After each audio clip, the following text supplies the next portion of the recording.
Chapter 24. And after 5 days the high priest Ananias came down with some elders and a spokesman, one Tertullus.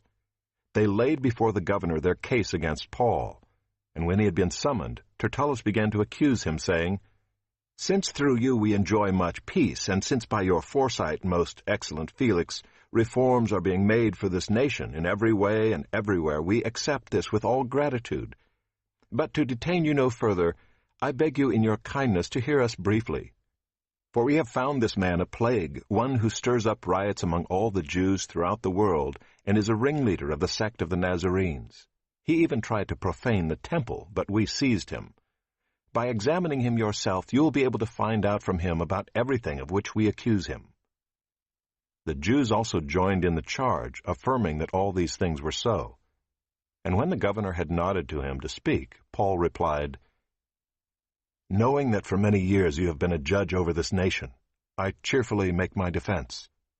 You can verify that it is not more than 12 days since I went up to worship in Jerusalem, and they did not find me disputing with anyone or stirring up a crowd, either in the temple, or in the synagogues, or in the city. Neither can they prove to you what they now bring up against me. But this I confess to you, that according to the way, which they call a sect, I worship the God of our fathers, believing everything laid down by the law and written in the prophets, having a hope in God, which these men themselves accept, that there will be a resurrection of both the just and the unjust. So I always take pains to have a clear conscience toward both God and man. Now after several years I came to bring alms to my nation, and to present offerings. While I was doing this, they found me purified in the temple, without any crowd or tumult. But some Jews from Asia, they ought to be here before you and to make an accusation, should they have anything against me. Or else let these men themselves say what wrongdoing they found when I stood before the council, other than this one thing that I cried out while standing among them.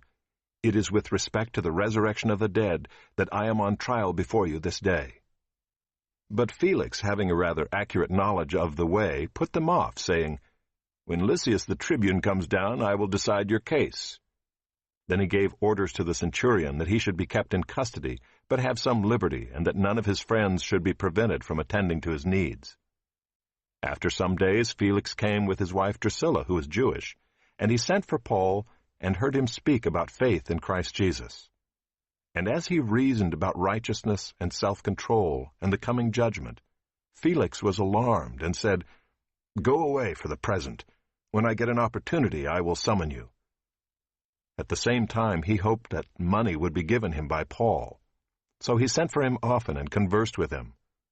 When 2 years had elapsed, Felix was succeeded by Porcius Festus, and desiring to do the Jews a favor, Felix left Paul in prison.